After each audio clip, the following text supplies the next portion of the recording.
It started subtly. At first, I thought it was my imagination. As I stood by the window, admiring the fresh snowfall blanketing our small town, I heard it, a faint melody drifting on the icy breeze. It was soft, almost pleasant, like distant church bells. "Did you hear that?" I asked my husband, Mark, as he carried the last box of ornaments into the living room. "Hear what?" he replied, brushing snow from his coat. I shook my head. "Nothing. Must be the wind." But it wasn't. That night, as I tucked our daughter Ellie into bed, the melody returned. It was clearer now, a choir singing in perfect harmony. I couldn't make out the words, but the sound stirred something deep inside me. I checked the baby monitor before heading to bed, trying to convince myself it was some late-night Christmas event at the church down the road.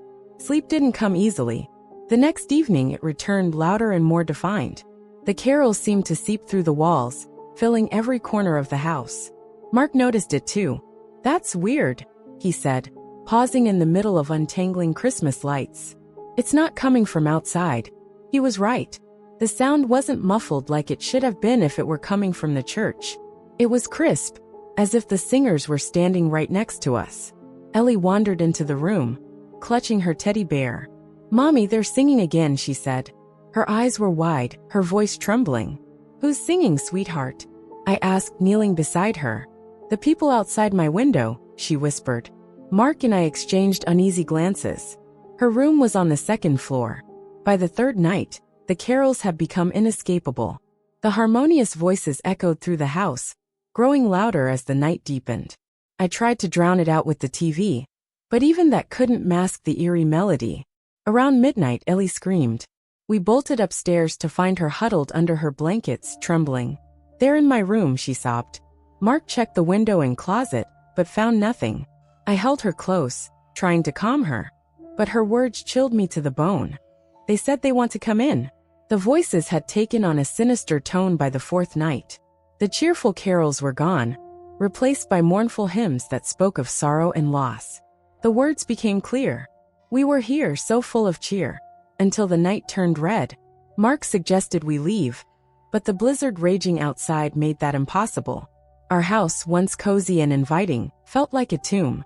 As I passed by the dining room, I froze. The table was set. Plates, silverware, and goblets gleamed under the chandelier. But I hadn't set it, and we hadn't used the dining room in weeks. Then I saw them. Figures stood around the table, their forms translucent and flickering like candlelight.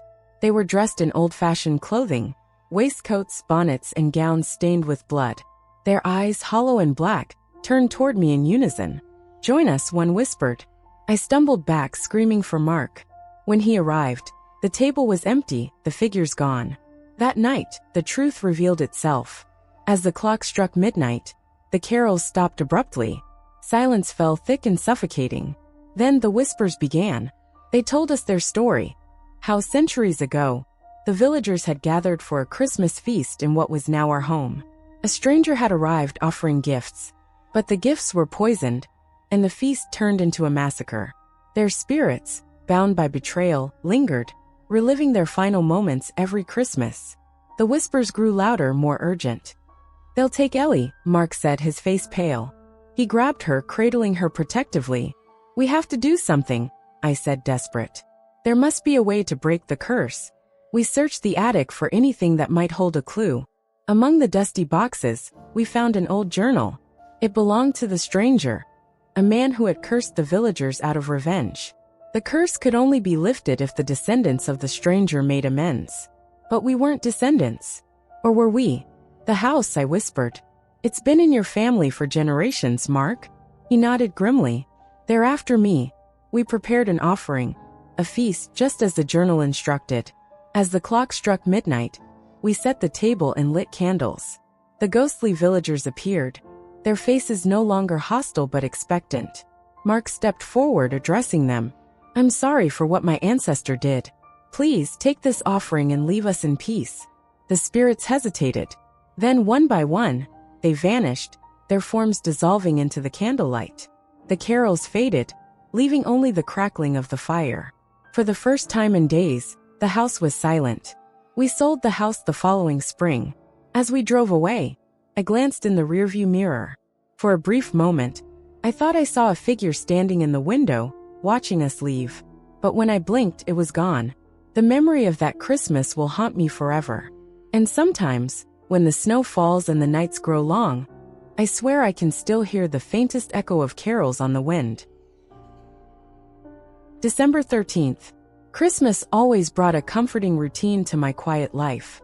Decorating the tree, sipping cocoa by the fire, and listening to old records felt like a sanctuary.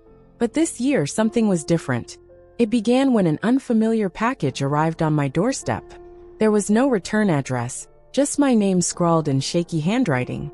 Inside was an antique snow globe, its base intricately carved with scenes of a bustling Christmas village. The label beneath read, Eldergrove, 1886. I shook the globe gently. Snow swirled inside, revealing tiny figures moving within the village. My breath hitched. They weren't stationary figurines, they were moving. A horse-drawn sleigh glided through cobblestone streets. Children played with snowballs. Tiny perfect people. I set it on the mantle, chalking it up to an elaborate mechanism. Still, a chill lingered as I stepped back. That night, I dreamed of cold winds and faint voices calling my name. December 14th, the voices. The next morning, I awoke to the sound of faint music. It was coming from the snow globe. Leaning closer, I could hear a faint piano melody, paired with the cheerful laughter of villagers. My pulse quickened. Mark, I called to my brother, who had come to stay for the holidays. He entered the room, groggy but curious. Do you hear that? I asked, pointing to the globe. Mark frowned, leaning in. I don't hear anything. Are you okay? I wanted to protest, but the sound faded. I waved it off as exhaustion. Yet all day, I swore I heard whispers and laughter echoing faintly wherever I went. December 15th, the stranger. By the third day, the snow globe scenes had changed. The once bustling village looked quieter now. The cheerful children were gone, and the sleigh lay abandoned in the town square. Fog rolled through the streets, giving the tiny scene a ghostly quality. That night, I heard footsteps outside my bedroom door. Mark, I whispered, clutching the blankets. The steps stopped, then resumed, trailing down the stairs. I grabbed a flashlight and followed cautiously. The house was silent except for the faint creak of floorboards beneath my feet. When I reached the living room, the snow globe was glowing softly. My stomach churned as I noticed a new figure inside the village. A tall, shadowy man standing at the edge of the fog, staring directly out of the glass. December 16th, the disappearances. The next morning, Mark was gone. His room was empty, his suitcase untouched. I searched the entire house, calling his name, but there was no trace of him. Desperate, I turned to the snow globe. The village looked even darker now. More figures had vanished, and the shadowy man stood closer to the center of town.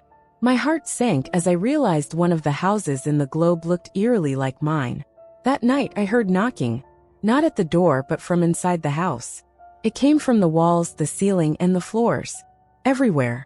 The shadow in the snow globe was closer now, and his hand was raised as if knocking on a door.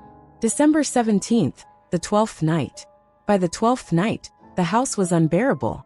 The whispers, the footsteps, and the knocking were constant. Sleep was impossible. I stared at the snow globe, now filled with swirling fog. The shadowy man was gone. I felt cold air at my back, and turned to see the front door standing ajar. Snow blew in, covering the floor. In the distance, faint lights twinkled like those in the snow globe. Against every instinct, I stepped outside. The snow-covered street was unfamiliar. Houses I didn't recognize lined the road, their windows glowing faintly. A sense of dread settled over me as I realized the landscape matched the village inside the globe. I turned back to the house, but it was gone. The only thing behind me was an empty field. December 18th, trapped. The village was eerily quiet, its streets empty. I wandered through the fog, calling for Mark. The shadowy figure appeared at the end of the street, watching me. What do you want? I screamed, but it didn't respond. Instead, it raised a hand, beckoning. I turned and ran, but the streets twisted endlessly. Every turn brought me back to the center of town. The man was there, waiting, his presence more suffocating with each passing moment. Finally, I collapsed, cold and exhausted. When I looked up, he was towering over me. His face was featureless, a void that seemed to pull at my very soul. He extended a hand, and despite every fiber of my being screaming to resist, I reached out. December 25th, a new resident. I don't know how long I've been here. The village is my home now, its streets filled with a quiet despair. Others have joined me, their faces familiar but distant. Mark is here too, though he doesn't recognize me. I see the snow globe sometimes, high above us like a cruel sun. Occasionally, I glimpse a face peering in from the outside, curious and unsuspecting. I try to scream, to warn them, but no sound escapes. The shadowy man watches over us, his presence a constant reminder of the trap we cannot escape. And as the snow falls endlessly, I hear the faintest echo of a voice in the distance. Someone new has received the snow globe. Someone else will join us soon.